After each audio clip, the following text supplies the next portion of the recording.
தமிழ்நாட்டில் அண்ணன் தம்பிகள் தங்கைகள் சொத்துக்காக அடித்துக் கொள்கிறார்கள், கொலை செய்து கொள்கிறார்கள், கொலை செய்து விடுகிறார்கள்.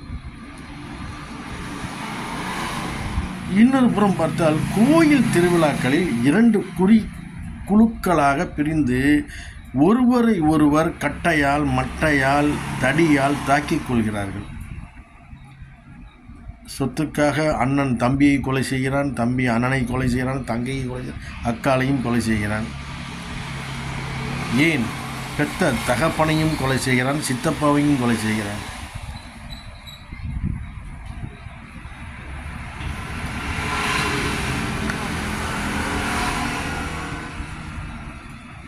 வர வர தமிழ்நாட்டில் மனித நேயம் மரித்து போய்விட்டதோ என்று நினைக்க தோன்றுகிறது. ஒரு சொத்துக்காக சொந்த அண்ணனையோ தம்பியோ அல்லது அக்காவையோ பாட்டி தாத்தா கொலை செய்யலாம் என்று இன்றைக்கு சில பேர் நினைக்கிறார்கள். ஏன் உங்களால் உழைத்து வாழ்க்கையில் முன்னுக்கு வர முடியாதா? உழைத்தால் முன்னுக்கு வர முடியாதா? ஏன் இந்த மாதிரி ஒரு முடிவு எடுக்கிறீர்கள் என்று எனக்கு இதுவரை தெரியவில்லை. அடுத்தவர் சொத்துக்காக ஏன் ஆசைப்படுறது? ஒருவருக்கு ஒருவர் விட்டு கொடுத்து வாழ்ந்தால் என்ன? அது சொந்த அண்ணன் தம்பி தங்கை அக்கா என்ன சொல்கிறதுனே தெரியல. சொந்த அப்பனையும் போட்டு தள்ளுறாங்க இப்போலாம், அப்பா அம்மா எல்லாத்தையுமே. இந்த தமிழ்நாடு என்ன சொல்லி கொடுத்தது இவர்களுக்கெல்லாம்? ஏன் இந்த மாதிரியெல்லாம் நடந்து கொள்கிறார்கள்? இதை பற்றி யாருக்கும் கவலை இல்லை. இது நடந்து கொண்டே இருக்கிறது. இப்பொழுதெல்லாம் கொஞ்சம் அதிகமாகி கொண்டிருக்கிறது. எது எடுத்தாலும் உடனே வன்முறை.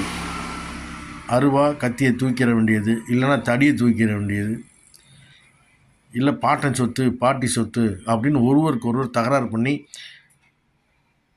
கடைசியில் அது கொலையில் போய் முடிகிறது. ரொம்ப மனதுக்கு வேதனையாக இருக்கிறது. தமிழக மக்கள் திருந்த வேண்டும். மக்கள் உண்மை நிலையை புரிந்து கொள்ள. ஏன் உங்களால் உழைத்து வாழ்க்கையில் முன்னேற முடியாதா? உழைத்தால் முன்னேறலாம். கண்டிப்பாக நீங்கள் உழைத்தால் முன்னேறலாம். ஒருவருக்கு 2 அடி 3 அடி விட்டு கொடுப்பதால் ஒன்றும் பிரச்சனை இல்லை. சரி, உங்களிடம் வாங்கிய பணத்தை அவர் தரவில்லை, சரி விடுங்க, கொடுத்தவரை வாங்குங்க. இல்லைன்னா கொடுக்க முடியலைன்னா ஏன் அவர்கிட்ட பணத்தை கொடுத்து ஏமாந்து போகிறீங்க? ஏமாறுறதுக்காகவே சில மக்கள் இருக்கிறாங்க, ஒன்றும் பண்ண முடியாது. ஆனாலும் சொந்த ஒரு இரத்த உறவுகள் இல்லை சொந்த பந்தத்தில் கொடுத்தால் அந்த பணம் தேவையில்லை என்றால் நீங்கள் உதவி செய்யலாம். இல்லை என்றால் உங்களுக்கு அந்த பணம் தேவை இருக்கிறது என்றும் பட்சத்தில் அந்த பணத்தை நீங்கள் கொடுக்கக்கூடாது.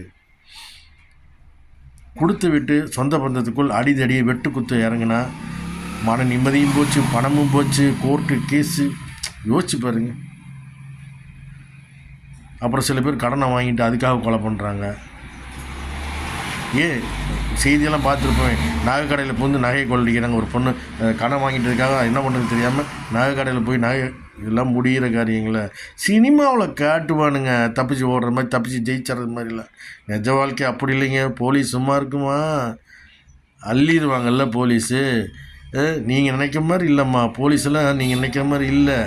என்ன குற்றம் பண்ணினாலும் போலீஸ் அள்ளிடுவாங்க, உங்களை கண்டுபிடிச்சிருவாங்க. புரிஞ்சுக்கிட்டு நடந்துங்க. மன நிம்மதி போச்சு, வாழ்க்கை போச்சு, எதிர்காலம் போச்சு, எல்லாம் போச்சு.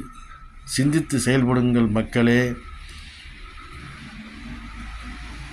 தமிழ் கலாச்சாரம் என்று ஒன்று இருக்கிறது. தயவு செய்து புரிந்து கொண்டு ஒருவருக்கு ஒருவர் அன்புடன் வாழுங்கள். அதுவே சிறந்தது.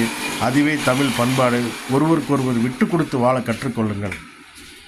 அது தமிழனின் பண்பாடு.